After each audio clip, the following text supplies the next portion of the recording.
성경적 상담을 배우기 위해 오신 여러분을 환영합니다.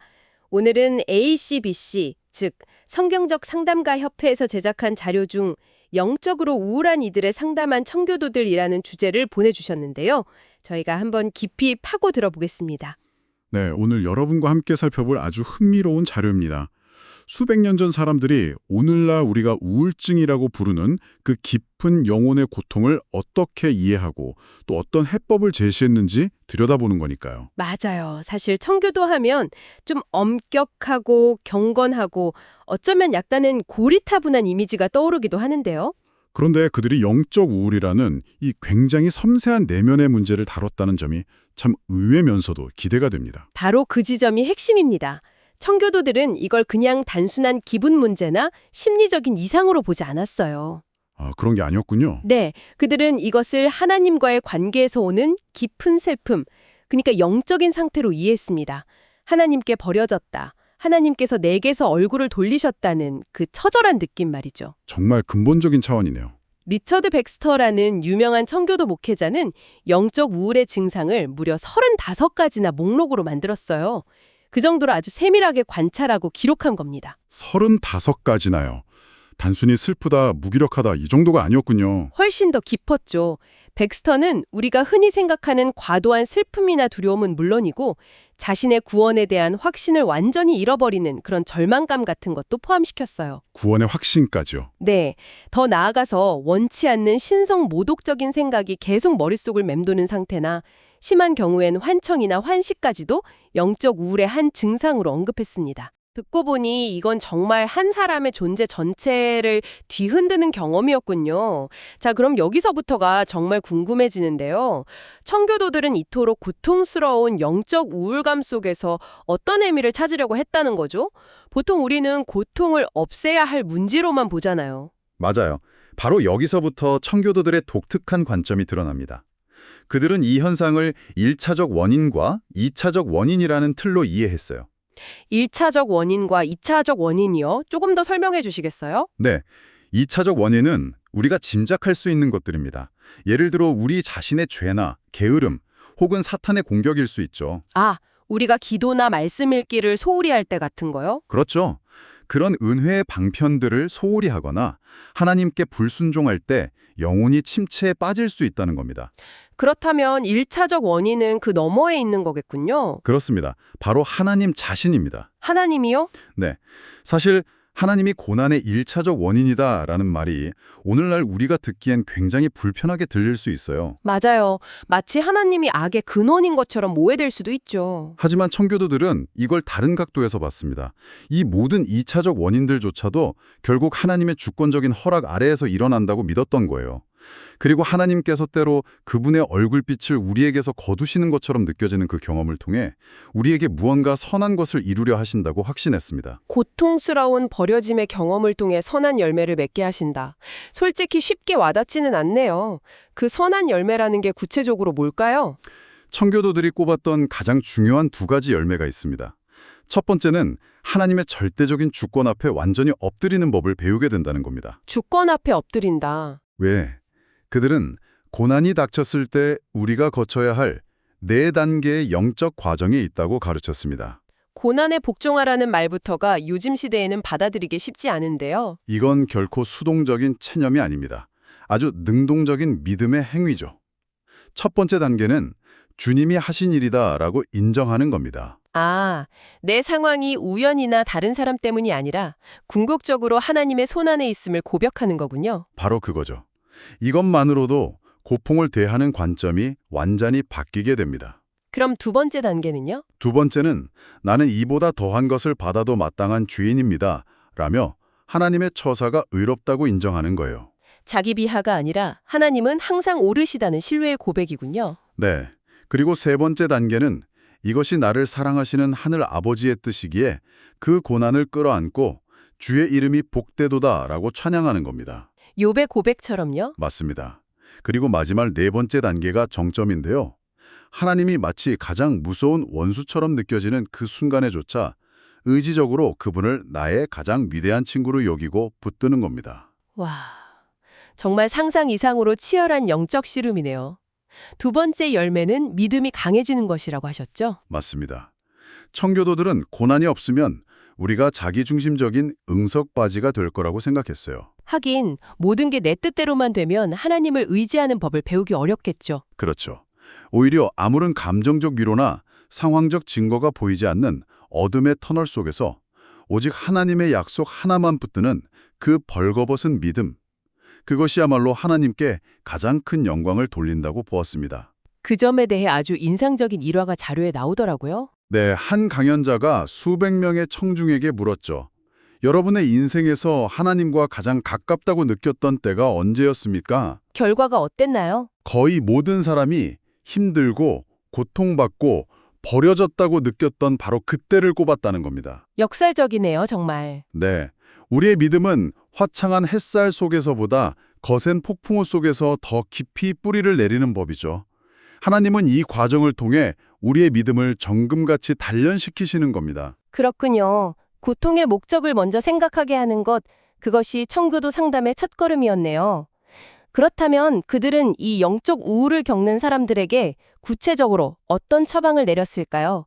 원인에 대한 진단이 다른 만큼 해법도 오늘날과는 사뭇 다를 것 같습니다. 맞아요. 가장 큰 차이점은 문제 해결의 시작점을 하나님과의 관계 회복에 둔다는 점입니다. 그리고 그들이 제시한 핵심적인 처방이 두 가지가 있어요. 첫 번째는 은혜의 방편을 부지런히 사용하라는 것이었습니다. 은혜의 방편이라는 말이 나왔는데 청교도들이 말하는 은혜의 방편이 정확히 무엇을 의미하는지 먼저 짚고 넘어가면 좋겠습니다. 좋은 지적입니다. 간단히 말해 하나님께서 자신의 백성에게 은혜를 전달하시기 위해 공식적으로 지정하신 통로라고 할 수 있습니다. 아, 공식적인 통로요. 네. 가장 대표적인 것이 말씀, 기도, 그리고 성례입니다. 세례와 성찬이죠. 자동차에 기름을 넣어야 달리듯 우리 영혼의 에너지를 공급받는 공식적인 주유소라고 생각하시면 이해가 쉬울 겁니다. 영혼의 주요소라 비유가 확실히 와닿네요. 하지만 깊은 우울에 빠진 사람에게 성경 읽고 기도하세요 라는 말이 너무 단순하게, 어쩌면 공허하게 들릴 수도 있을 것 같은데요. 바로 그 지점을 청교도들은 정면으로 돌파했습니다. 자료에 나오는 한 교회 장로의 일화가 아주 극적인 예시인데요. 이 장로는 자신이 너무 영적으로 차갑고 타락해서 자신의 기도조차 하나님께 가증스러운 것이 될 거라며 극심한 고통을 호소했습니다. 정말 심각한 상태였네요. 그런 사람에게 목회자는 어떻게 조언했나요? 목회자는 아주 구체적이고 단호하게 명령했습니다. 앞으로 사흘 동안 매일 정확히 30분씩 시간을 내서 처음 10분은 성경을 읽고 다음 10분은 그 말씀을 묵상하고 마지막 10분은 소리내어 기도하라고요. 감정과 상관없이 그냥 하라고 한 거네요. 장로는 당연히 그럴 수 없다고, 자신의 기도는 하나님을 역겹게 할 뿐이라고 거부했습니다. 그렇죠. 그 상태에서는 그런 마음이 드는 게 당연하죠. 그러자 목회자가 이렇게 말했습니다. 장로님, 지금 기도하지 않는 것은 2배로 가증스러운 일이 될 것입니다. 와, 굉장히 강한 권면이었네요. 하나님이 정하신 방법을 거부하는 것 자체가 더 큰 불순종이라는 뜻이었죠. 결과는 어땠나요? 사흘 뒤 목회자가 다시 장로의 집을 찾았을 때 그의 연구실 의자에 쪽지 하나가 놓여 있었습니다. 거기엔 이렇게 쓰여 있었죠. 장로 아무개를 방문할 필요가 없습니다. 그의 영혼의 모든 것이 평안합니다. 와, 놀랍네요. 그는 단지 자신의 감정을 따르지 않고 순종했을 뿐인데 영혼의 모든 문제가 해결된 겁니다. 배우자와 몇 달간 대화하지 않으면서 친밀한 결혼 생활을 기대할 수 없듯이 하나님이 주신 은혜의 방편을 사용하지 않으면서 하나님과 가까워지길 기대할 수는 없는 것이죠. 감정이 아니라 순종이 먼저라는 거군요. 두 번째 처방은 그리스도께 집중하는 것이었다고요? 네, 이것이 충교도들이 제시한 궁극적인 해답이었습니다. 히브리서 3장 1절과 12장 3절의 근거에서 예수를 깊이 생각하라고 권면했습니다. 예수를 깊이 생각한다는 게 구체적으로 어떤 의미일까요? 막상 그 상황에 처하면 머릿속이 하얘지면서 뭘 어떻게 생각해야 할지 막막할 것 같은데요. 청교도들은 아주 구체적인 지침들을 주었습니다. 예를 들어 첫째, 그리스도의 고난을 생각하라는 겁니다. 그분은 우리의 죄 때문에 우리보다 훨씬 더 큰 영적, 육체적 고통을 겪으셨습니다. 내가 겪는 고통보다 더 큰 고통을 생각하라는 거군요. 네, 우리가 겪는 고통이 아무리 크다 해도 하나님 아버지로부터 완전히 버림받으셨던 그분의 십자가 고통에 비할 수는 없죠. 그 사실을 묵상할 때 내 고통은 더 큰 그림 안에서 새로운 의미를 갖게 되는 거죠. 둘째로 그리스도의 기도를 생각하라고 했습니다. 그리스도의 기도요? 네. 내 입에서는 기도가 한마디도 나오지 않고 내 영혼이 완전히 메마른 것 같을 때에도 바로 그 순간 하늘 보좌 우편에서 나를 위해 완벽하게 중보하고 계신 그리스도를 생각하는 겁니다. 그분의 기도가 결코 멈추지 않고 나를 붙들고 있다는 사실이 얼마나 큰 위로와 소망을 줍니까? 그러네요. 내 기도가 아니라 그분의 기도가 나를 지탱하고 있다는 거군요. 마지막으로 내 삶에 있는 고난의 목적을 생각하라는 것도 있었죠. 맞습니다. 이 고난은 나를 파괴하기 위한 형벌이 아니라 나를 그리스도의 형상으로 빚어가기 위한 하나님의 연단의 도구라는 목적을 생각하는 겁니다.